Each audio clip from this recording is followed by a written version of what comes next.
사랑을 잃고 나는 그리네. 클로드 모네와 카미유 동시회.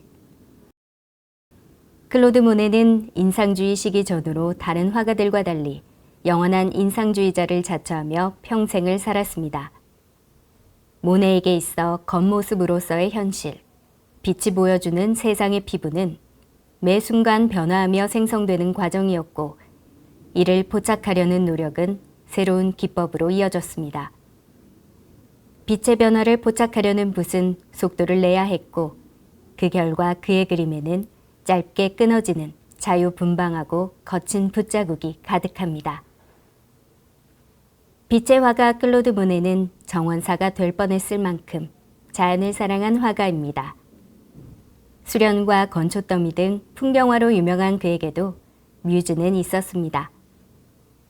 두 번째 부인 알리스가 질투심에 사진과 소지품을 모두 태웠던 요절한 첫 부인 카미유 동시회가 바로 그의 뮤즈입니다. 클로드 모네의 본명은 오스카 클로드 모네입니다. 어릴 적 부모는 그를 오스카라 불렀고 자신도 오 모네라 서명했습니다. 모네는 소년 시절부터 교사와 친구들을 캐리커처로 그리는 취미가 있었는데 가수였던 어머니의 지원 덕에 화가의 꿈을 키우게 됩니다.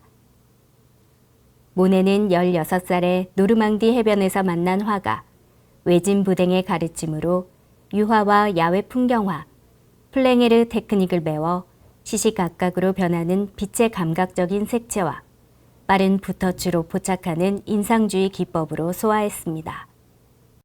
어느 날 화구를 들고 루브르 뮤지엄에 갔다가 거장의 회화를 모사하는 화가들을 만난 모네는 그들과 다르고 싶은 자신을 깨닫고는 뮤지엄의 명화를 베끼는 대신 강가에서 자신이 직접 본 풍경을 그리기로 마음먹습니다. 이즈음 8살 연상인 에두아르 마네를 만나 친구가 됩니다. 1861년 20세의 모네는 알제리아로 징집되어 1년여 복무 중 장티푸스에 걸려 제대했으며 1862년 모네는 미술학교 수업에 환멸을 느끼고 샤를르 그레이르의 문화생으로 들어갑니다.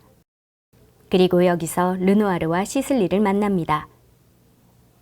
이즈음 모네는 자신의 모델이었던 카미유와 사랑에 빠졌고 함께 살기 시작했습니다.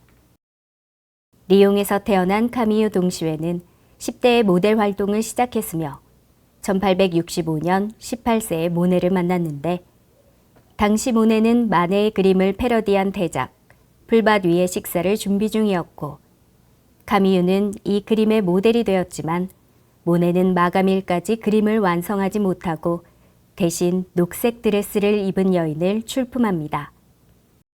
당시 가난한 무명 화가였던 모네는 아버지가 둘의 관계를 인정하지 않아 더욱 경제적으로 궁핍한 시절을 보냅니다. 가난했지만 사랑이 충만했던 모네의 가족은 당대 화가 친구 에드와르 마네, 오기스트 르누아르의 모델이 되곤 했습니다. 큰아들을 출산하고 파리로 돌아간 모네는 난방이 없는 원룸 아파트에서 카미유, 아들 장과 함께 생활하며 1870년 6월 공식적인 결혼식을 올렸고 이때 화가 구스타프 크루베가 증인이 되어 주었습니다. 모네는 1874년 노르망디의 고향집 르 아브르 항구에서 즉흥적인 인상을 그린 인상 해돋이를 전시회에 선보였고 평론가들의 악평 속에서 인상주의가 탄생하게 됩니다. 1876년 백화점 재벌이자 아트 컬렉터인 에르네스트 오슈데는 모네에게 자신의 화려한 샤토 맨션에 장식할 대형 그림을 위임했는데 이즈음 모네는 에르네스트의 부인 알리스 오슈데와 바람을 피운 것으로 추정됩니다. 이듬해 오슈데는 파산에 이르고 채권자들을 피해 벨기에로 도피할 처지가 되자 모네는 오슈데 가족을 자기 집으로 불러 함께 살기 시작합니다. 이로써 모네와 카미유 부부, 이들의 두 아들 장과 미셀, 그리고 오슈데 부부와 자녀 6명까지 12명이 한 지붕 아래서 동거하게 되었고 카미유는 남편 모네의 친절 때문에 졸지에 대가족을 이끌어가야 했습니다.